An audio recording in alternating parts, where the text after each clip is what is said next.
Haroldo da Gama Torres, bom dia. Bom dia. O Haroldo é diretor de análise e disseminação da Fundação SEAD. Obrigado mais uma vez por ter vindo aqui ao Estúdio Univesp participar do programa Primeira Análise. Participou do primeiro Primeira Análise, né? Exato. Muito obrigado pelo convite. Obrigado você. E, bom, o assunto de hoje do boletim que a Fundação traz, né, que é o boletim número 6, é o impacto da agenda demográfica nas políticas de educação, emprego e saúde no estado de São Paulo. E, Haroldo, antes da gente falar desses impactos, né, tanto na educação, na saúde e nos empregos, eu queria que a gente começasse falando um pouco sobre a demografia mesmo, né? O que será essa mudança e em quais dados a Fundação se baseou para fazer esse boletim? São Paulo está passando, assim como o Brasil, por uma enorme transformação populacional. Então, a população está crescendo cada vez mais lentamente, então as mulheres estão tendo cada vez menos filhos. Então, só para ter uma ideia, hoje, em média, em São Paulo, uma mulher tem 1,7 filhos durante o seu período de ter filhos, o período reprodutivo, como os demógrafos chamam, do 15 aos 49 anos. Então, é um número muito pequeno de filhos, né? Isso significa o seguinte: a gente vai ter cada vez menos crianças no nosso estado e a população vai envelhecer cada vez mais. Só para dar um exemplo, hoje a gente tem, em 2010, em torno de 12% de idosos. Em 2050, nós vamos ter 30% de idosos. Então, vai crescer brutalmente a população idosa e isso tem enormes impactos para políticas públicas. Então, essa mudança é muito forte, muito rápida e muito pouca gente percebeu que ela está acontecendo e isso é muito importante do ponto de vista de políticas. Quer dizer, a taxa de fecundidade caiu, que é muito diferente dos anos 70, né? Exatamente. E o envelhecimento da população é uma coisa que já é tida como certa, né? Já está acontecendo e vai se intensificar. Um primeiro gráfico que a gente tem aqui, Haroldo, ele trata essa pequena comparação aqui de idades, né, por comparação etária. A gente percebe isso que você acabou de dizer, né? Essa população idosa de 60 anos ou mais, que é essa última coluna aqui, em 2050, essa sua projeção chega em 14 milhões, Exatamente. Que seria quase 3 vezes mais, né, do que o... Vai triplicar de tamanho num período muito curto de tempo, né? E por outro lado, a população com menos de 15 anos, que é essa primeira coluna aqui, assim como a população também de 15 a 29, ela tende a cair bastante também, né, Haroldo? Exatamente. Vai sair aí da faixa de 8 milhões para alguma coisa pouco superior a 6 milhões. Já em 2030 a gente já vê um impacto grande, né? Bem antes desse último prazo. E em quais dados a Fundação se baseou? São dados do IBGE, também dados de registro em cartórios? Como é que... O SEAD coleta toda a informação sobre nascimentos e óbitos no estado de São Paulo. Então, essa projeção, como é que ela é baseada? Você pega os dados, sim, do IBGE, do censo, mas observa também o que são as tendências de nascimentos e óbitos no estado de São Paulo. As projeções demográficas costumam ser muito estáveis no tempo, porque a mudança na população acontece muito lentamente. Então, a esperança de vida, que é um dado para projetar a idade das pessoas, ela avança muito lentamente no tempo, está aumentando, mas está avançando lentamente, e a fecundidade também cai muito lentamente no tempo. Nós saímos num padrão de 6 filhos por mulher lá nos anos 60, 5 nos anos 70, 4 nos anos 80, 3, e estamos caindo agora, estamos em 1,7. Então, esse movimento é um movimento muito lento e não vai voltar. Não dá para imaginar que daqui a 10 anos as mulheres não tendo 3 filhos por mulher, tá certo? Ou 4 filhos por mulher. Isso não vai acontecer. Então, isso permite um dado muito bom de projeção para entender o que está acontecendo. Agora, a gente vê, por exemplo, uma coisa interessante, que a população com mais de 100 anos, ela passará a 35 mil pessoas, quer dizer, que é mais ou menos uma cidade como Aparecida, né? Imagina uma cidade Aparecida composta por apenas habitantes com mais de 100 anos. Quer dizer, a longevidade vai ser muito maior, né? Esse fenômeno é um fenômeno da população, da esperança de vida está aumentando, as condições de saúde estão melhorando e com isso você vai ter mais idosos desse tipo, né? Extremamente idosos, com mais de 100 anos, o que também tem implicações muito sérias para políticas públicas, né? Agora, esses dados, então, a gente está falando de estado de São Paulo, né? Porque alguns boletins da Fundação SEAD tratam especificamente da região metropolitana, né? Esses são dados estaduais. Estado de São Paulo. Tá. Bom, a gente tem um próximo gráfico que mostra um pouquinho também dessa mudança, né, na característica demográfica da nossa população segundo o sexo, né? Os homens do lado esquerdo, as mulheres do lado direito. e a gente percebe que aqui os dados atuais, né, de 2010, os dados mais próximos a nós, a gente vê que a parte mais gordinha do gráfico é a parte ainda dessa população de 0 a 4, que vai depois até 30 e 34. Mas a gente observa, depois, em 2030, que essa parte mais saliente, digamos assim, começa a ficar entre os 30 e os 60 anos, digamos, e aqui, em 2050, finalmente, a gente vê que se tornou mais um violão, digamos assim, né? Aqui a gente vê que essa cintura aqui é justamente a população mais jovem, né? A gente consegue ver até, de uma maneira interessante, vamos mostrar os 3 dados juntos, né? Que a gente consegue ver a diferença, né?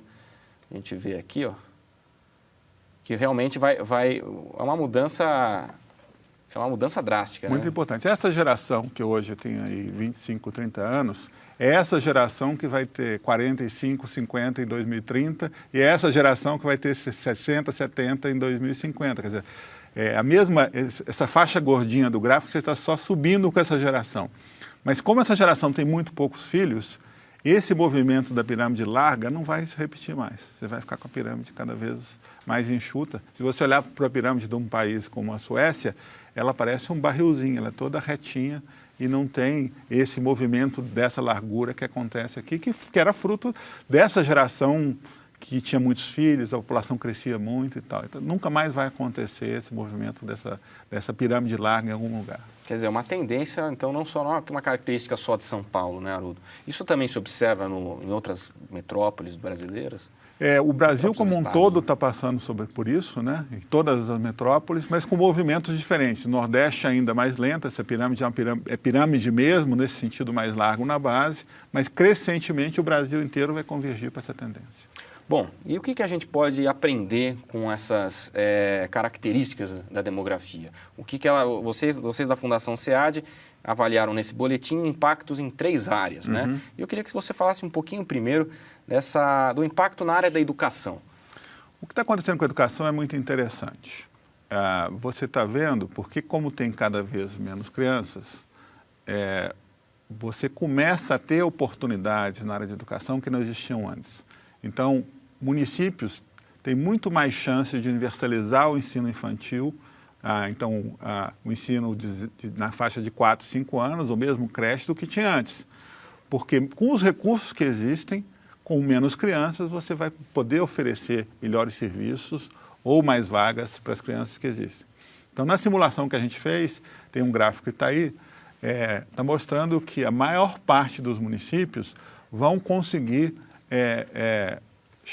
chegar na universalização mesmo sem novos investimentos. O que é um gráfico meio estranho, mas o que esse gráfico está mostrando é o seguinte: a linha preta está te dando a posição de cada município hoje do ponto de vista da cobertura. O que é a proporção entre crianças que estão na escola e estão na faixa etária.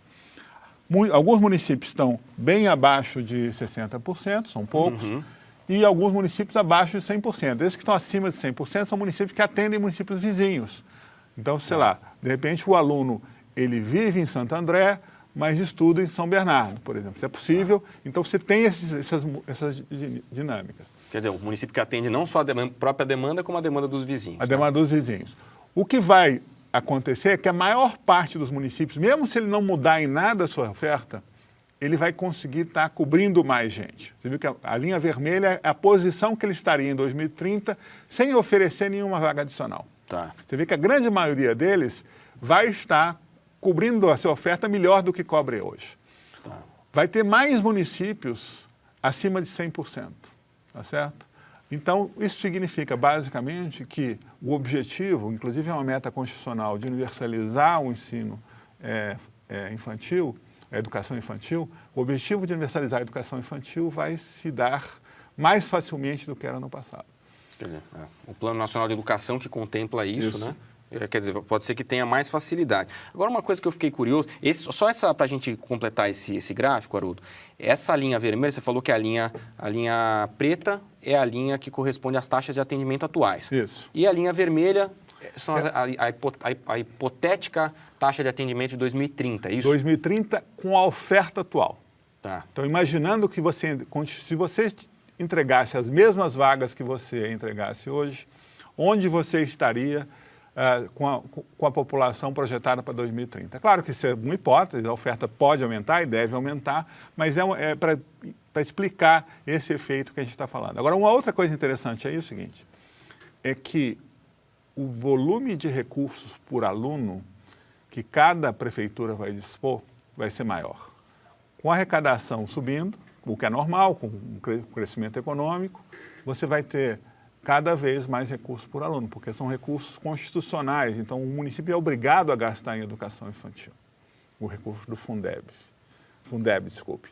Então, com isso, o volume de recursos por aluno aumenta, significa que você consegue atender melhor esses mesmos alunos. Então, significa que para a educação a gente tem um impacto positivo, seria uma espécie de oportunidade mesmo. Esse efeito é um efeito positivo, é uma oportunidade para a gente ampliar a cobertura e melhorar a qualidade da oferta. Agora, uma coisa que vocês dizem aqui, inclusive fala-se da possibilidade, então, desse recurso, inclusive, ser investido em educação em tempo integral, né? Que é uma possibilidade para tentar melhorar a qualidade. Mas um pouquinho mais adiante no boletim, o senhor falou de oportunidade. Ele diz que esse bônus demográfico, já praticamente essa janela já se fechou em São Paulo, mas isso não vale para a educação. Nesse caso? Na verdade, para a educação, esse efeito funciona. O que a gente quer dizer que o bônus demográfico fechou a janela de oportunidades é que o volume de recursos para o Estado que ele gera, de ter muita gente trabalhando, ele começa a ter efeitos negativos por causa do peso que ele tem para a área de saúde, né? Começa a ficar muito caro para a saúde e previdência você ter uma população que está se envelhecendo. Bom, vamos então falar um pouquinho agora do impacto na área do mercado de trabalho, né? A gente já acabou de falar de educação. Antes, só para a gente terminar, tem um adendo que você falou na área de educação que eu acho interessante, que é um pedido de atenção, de fiscalização, né, do Ministério Público. Aí eu te pergunto, existe algum risco por conta de ter mais recursos para os mesmos municípios, com menos alunos? Existe algum risco de desvio? É isso? Não, o ponto aqui é que muitas vezes o Ministério Público ele vai atrás dos municípios onde a cobertura é considerada inadequada. Tá. Como a população está diminuindo, se você usar o último censo para fazer esse acompanhamento, você vai ter um problema. Porque pode não existir população mais lá. O promotor pode estar achando que existe um número de crianças que já não existe mais porque a população infantil está diminuindo. Então, isso também exige uma certa atenção dos órgãos de fiscalização de não estar punindo de forma inadequada o município, porque o dado censitário, ele de fato não vai ser representativo do novo momento que o município vai estar em 2015, 2017 e assim sucessivamente. Quer dizer, essa mudança vai acontecendo e é importante essa atenção de fiscalização. Agora sim, finalmente vamos falar do mercado de trabalho e esses dados mostram também que a população economicamente ativa do estado de São Paulo também tende a diminuir, é isso? Não é que tende a diminuir. O que a gente está dizendo é que ela vai tender a parar de crescer. Parar de crescer. Isso no curto prazo. Pode ser que lá para 2030, 2040, isso de fato tenha um efeito de diminuição, mas por enquanto o que a gente está falando é que ela vai parar de crescer. Tá. Se você olhar o que acontecia no mercado de trabalho em São Paulo na década de 90, nós tínhamos praticamente 200 mil pessoas ingressando no mercado de trabalho por ano na década de 90. Era um número muito expressivo, era um mercado de trabalho que oferecia poucas oportunidades de trabalho, foi um momento muito difícil para a economia brasileira, e com isso, então, você tinha uma pressão muito grande no mercado de trabalho, uma taxa de desemprego muito elevada e níveis de salário mais baixos. O que começou a acontecer no Brasil nos últimos anos é uma redução importante do número de pessoas que está entrando no mercado de trabalho, né? Então, nós estamos calculando para essa década um número próximo a 70 mil novos empregos, 70 mil novas pessoas ingressando no mercado de trabalho a cada ano, o que é um número muito mais baixo. Só para dar uma referência, 2011 foi o primeiro ano da série onde o mercado de trabalho não cresceu nada aqui em São Paulo. Então, nunca tinha acontecido antes. Você pode mostrar o gráfico, você vai ver. Então, o ano de 2011 é o primeiro ano onde o mercado parou de crescer. Esse é um número que normalmente que a linha azul, ela varia muito, ela oscila muito por momentos de pico do mercado de trabalho. Então, por exemplo, 2008, onde a economia estava crescendo muito, que é esse grande pico que aparece aí, aqui, né? era um momento que o mercado de trabalho estava bombando e, com isso, pessoas que tinham saído do mercado de trabalho, não trabalhavam, pessoas mais velhas, mulheres que estavam donas de casa, voltavam para o mercado de trabalho em busca de oportunidades. Então, o que a gente fala que a taxa de atividade sobe. Então, os desalentados vão para o mercado de trabalho e isso significa que você tem um número de ingressantes maior. Questão de aquecimento econômico. Exatamente. Mesmo. Agora, quando você faz... A linha vermelha aí é uma linha que está trabalhando com a média de 3 anos. Está vendo que é uma linha muito mais suave, ela tira esses efeitos de pico. Tá. O que essa linha está mostrando, claramente, é uma tendência de redução.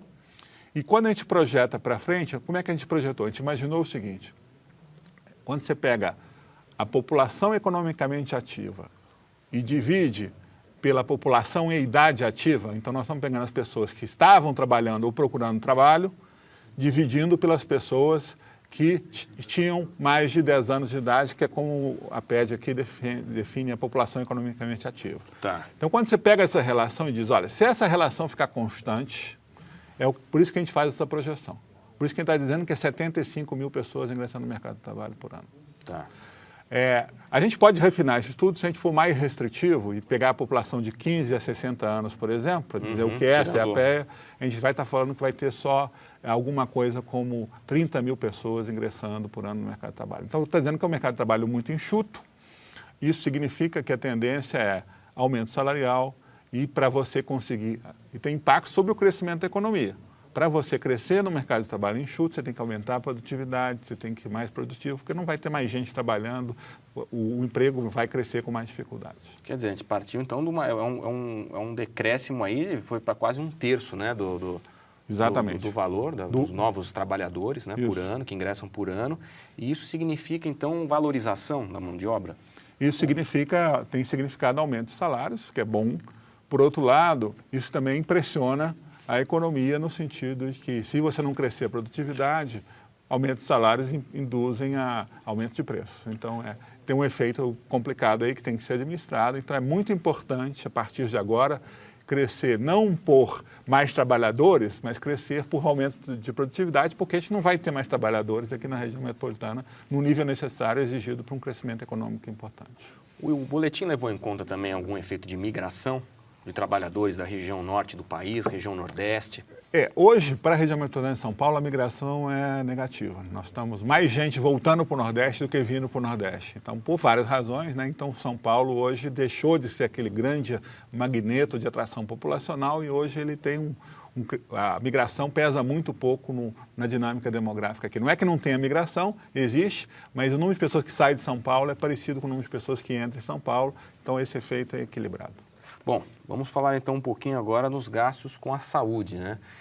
Com a população ficando mais velha, a gente vai praticamente triplicar o número de idosos, né, nessa projeção até 2050. O que isso impacta no Sistema Único de Saúde, no SUS? Esse efeito é um efeito muito importante. O que a gente fez aqui foi pegar os gastos com a população, com as internações dos idosos. Se você botar a tabela que a gente tem aqui, o que ela vai mostrar é o seguinte. Hoje, na faixa etária de 60 a 69 anos, a gente gasta aqui em São Paulo em torno de R$150 por idoso por ano. Nessa penúltima coluna aqui, exatamente. Né? Então, você pega o total, você está gastando alguma coisa como 43 milhões de reais em internações, como você tem uma população idosa importante, você está gastando R$150 por idoso, digamos assim, em internações aqui no estado de São Paulo. Na faixa de 70 anos e mais, esse valor é mais elevado, você está gastando em torno de R$220, R$218 por idoso por ano, certo? Claro, os mais idosos internam mais e esse efeito é grande. Como você vai ter um crescimento muito grande da população, quando você tenta simplesmente dizer, olha, se esse número ficar constante, o que vai acontecer? O gasto total com internações vai sair da ordem de 700 milhões para alguma coisa como 1.700.000, é um número muito expressivo, né? Que é a próxima tabela. Você vai sair, exatamente, você vai sair da ordem aí de 900 milhões para 1.700.000 numa faixa de 20 anos, quer dizer, é um crescimento muito expressivo. A gente vai praticamente dobrar o gasto com internações, só nesse item, internações de idosos aqui no estado de São Paulo. É um impacto muito forte, esse impacto vai acontecer também na previdência privada, e o que é mais sério é que essa projeção é uma projeção muito conservadora, porque a gente sabe que os gastos com internação estão crescendo por causa da inflação dos procedimentos médicos, eles são cada vez mais caros, exigem mais exames, eles são mais complexos, então o gasto está subindo, e também porque hoje você tem um processo de judicialização do sistema SUS, então você tem pessoas que procuram o SUS para lidar com a questão de remédios caros que eles gostariam de ter, que o sistema não oferece, e assim sucessivamente. Então, com isso, é extremamente preocupante o impacto dessa agenda demográfica para a área de saúde. E para a área previdenciária também, né, que é uma outra questão. Pois é, e a gente está falando de uma situação que já não é fácil, né, para o governo do estado de São Paulo, as contas atuais com gasto de saúde, né? E esse dado também não está incluindo também, aí é só gastos públicos com saúde, né? São gastos públicos com saúde. O sistema de saúde hoje em São Paulo ele já está atingindo a meta constitucional, já está ultrapassando o limite constitucional de 12% de recursos estaduais para a saúde e provavelmente para atender a população aqui de forma adequada, você vai ter que gastar mais do que prevê a Constituição para poder atender essa população. Esse conservadorismo que você disse, né, que até uma análise conservadora pode ser visto por essas constantes aqui, né? Exatamente. Que vocês mantiveram os valores das internações sem considerar também os efeitos da evolução tecnológica que acaba realmente encarecendo esses procedimentos. Agora, você falou dessa judicialização da saúde. Isso acontece de maneira como, Haroldo? São ações mesmo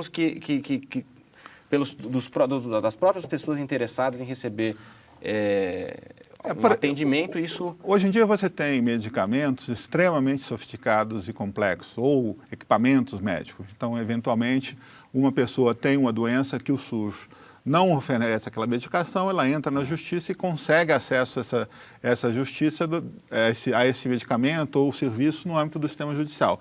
Isso é cada vez mais comum, está acontecendo muito e tem um impacto financeiro crescente para o sistema de saúde. Bom, e essa judicialização também ocorre, a gente vê atualmente hoje na área de educação, né? Com a educação infantil, a gente já viu aqui na Univesp TV o caso das creches, né? Que existe um processo sério que é tanto preocupante para as próprias organizações que tratam disso de maneira apartidária, como pesquisa, como da própria prefeitura, que tem muitas mães de alunos que entram com ações para ter o direito à creche para os seus filhos, né? E isso acaba criando um sério problema, porque já existe uma fila e além dessa fila existe uma fila paralela, que são as filas a fila resultante da judicialização. Bom, Haroldo, em relação a esses três impactos, você considera então que a saúde é o mais complicado deles? E qual que é a avaliação que a Fundação SEAD faz? Alguma sugestão? Ela aponta alguma sugestão a partir desse boletim? O que é dramático do ponto de vista dessas questões é que são dimensões que normalmente o poder público tem dificuldade de perceber. O gestor está muito focado numa agenda de curto prazo. Então, quando você olha para o longo prazo, num período grande de tempo, pode ser que aquele gestor já não esteja no poder, ele já não está percebendo essa questão, não é relevante na agenda de política pública e a própria população está demandando coisas muito imediatas, ela quer resolver os problemas de hoje. Então você tem um certo descompasso entre a velocidade da dinâmica demográfica e a lógica do processo político, tá certo? Isso impõe para os órgãos de planejamento, como a Fundação SEAD, a necessidade de chamar a atenção para essas dimensões, mas é muito difícil fazer essa agenda aparecer e ser discutida, né? Então, eu acho que aqui há uma contribuição de vocês também no sentido de nos ajudar a disseminar esse tipo de mensagem, a divulgar essa informação, porque é muito importante, mas pouca gente está enxergando. Então, o objetivo desse estudo é mais do que só fazer um estudo, é chamar a atenção e destacar dimensões. Você pode projetar de modo A, B, C, ser mais conservador, menos conservador, mas esses efeitos vão acontecer com muita certeza e vão ser muito impactantes para a nossa sociedade. A gente está falando de dados que têm que ser utilizados para políticas de Estado, né? E não políticas de uma gestão Sim, ou de duas, né? É e às vezes o gestor ele não se sente à vontade de pensar muito sobre esse tema, porque às vezes pode ter alguma política pública pensada a partir de um dado indicado pela demografia que não vai ter impacto visível na gestão dele. No seu tempo de gestão. No seu tempo de gestão. E aí lá na frente, né, isso acaba, a gente sabe que isso significa votos, né? Uhum. Bom, e uma coisa que eu acho que é interessante a gente dizer é que esse impacto demográfico essa curva demográfica não é uma coisa nova, né, Haroldo? Não é uma coisa que a gente descobriu isso hoje, não é? Essa projeção, mais ou menos como está aí, ela já existe desde os anos 80, que a gente tem falado disso, tem discutido o bônus demográfico, mostrando dados muito parecidos com esses, o IBGE, a Fundação SEAD e outras organizações. Mas é muito difícil sensibilizar a sociedade para esses temas, tem algumas pessoas falando disso, mas o que é diferente agora é que o futuro chegou. Esses custos vão começar a acontecer muito rapidamente, o sistema de saúde já está muito pressionado e vai ficar cada vez mais pressionado do ponto de vista de financiamento. E também não é uma questão só de dizer, então vamos arrumar o dinheiro. O problema é que também você tem que ter dinheiro, né? Então você tem um desafio hoje do ponto de vista de gestão das finanças públicas para financiar o sistema de saúde, que é muito grave e muito importante. De maneira geral, você está falando disso? De maneira geral. Não de Estado, município. Eu estou falando do Brasil, do governo federal, do governo estadual, dos municípios. É um problema importante, né? Então não é trivial fazer isso, porque também não basta dizer, olha, vamos aumentar a participação da saúde no PIB de 6% para 10%, ou da educação de 5% para 10%, porque de onde você vai tirar esse dinheiro? Como é que você vai financiar essas coisas? Né? Você vai aumentar a carga tributária? Você vai taxar mais as pessoas? Então, você tem consequências do ponto de vista de gestão e de financiamento que são muito difíceis e muito graves. No início do programa, você falou que outros países já lidaram com essa situação de mudança demográfica, né? Daquela curva que nós mostramos no início do programa, ficar mais, digamos assim, estreita ali na sua base. Você tem experiências de conhecimento de países que tiveram algum tipo de política em relação ao conhecimento, sabendo de que isso ia acontecer, que tipo de ações que puderam ser tomadas? Olha, países europeus, por exemplo, alguns deles estão fazendo políticas natalistas muito fortes. Eles estão incentivando nascimentos, né? Então, é o caso da Suécia, da Alemanha, da própria França. Eles têm, por exemplo, licenças de maternidade muito longas, licenças para o pai e para a mãe, todo um tratamento específico para a mulher, para ela poder ser incentivada a ter filhos, porque sabe que essas consequências vão chegar. O Japão é um caso dramático de um país que está passando por um envelhecimento fortíssimo e com consequências econômicas muito importantes. Parte da crise japonesa tem que ser entendida como uma crise da dinâmica demográfica da população que diminui, um caso parecido com o da Rússia também. Então, os Estados Unidos resolve esse problema pela migração.